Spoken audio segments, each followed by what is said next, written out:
Is there much of a difference between, say, a 58, a 59 that are the most sought after, and a 60?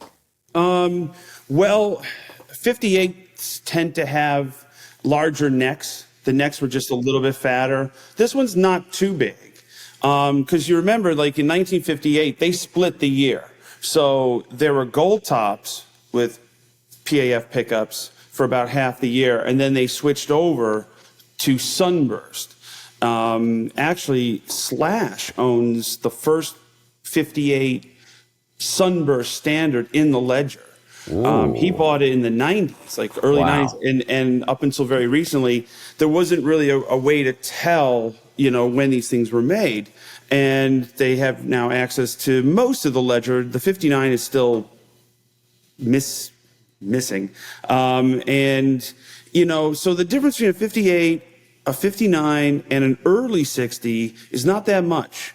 The early 60s, January, February, March, they still had big necks. They still had the aniline dyes, which would fade. By the end of 1960, they were kind of changing the finish because the dealers were complaining that, hey, listen, this sunburst Les Paul, I stuck it in the window, and now it's blonde because all the red faded. Right. And by the end of 60, they had changed the paint a little bit and really slimmed down the necks. And that would become later, the neck profile on those would later kind of crossfade into what we now call the SG, which the first, quote, SGs were Les Paul standards. They just radically changed the design. This one is a 59. Can you tell? Nice. Yeah. Is it a reissue or is it a new? See, I was testing you. I was hoping you were going, that ain't a 59, motherfucker. I'm trying to be polite. Could you tell, though, from me holding it up, doing it remote? You could tell. This is a brand new one. This is like a Murphy Lab one. But it's honestly like maybe the best Les Paul I think I've ever owned in my life. It's amazing. And that's the thing.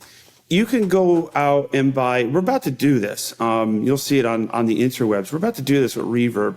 And you can go out and buy an Epiphone or a 1980s Les Paul Studio, plug it into a relatively cheap amp and a relatively common pedal. And if you know how to drive it, it's going to sound great. It's the driver, not the car in many aspects. And it's not, the rule is it shouldn't be, if it's old, it's better. That's not true.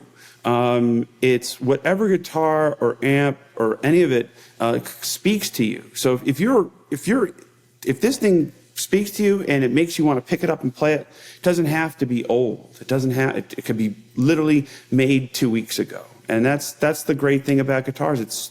It's so subjective and it's tactile.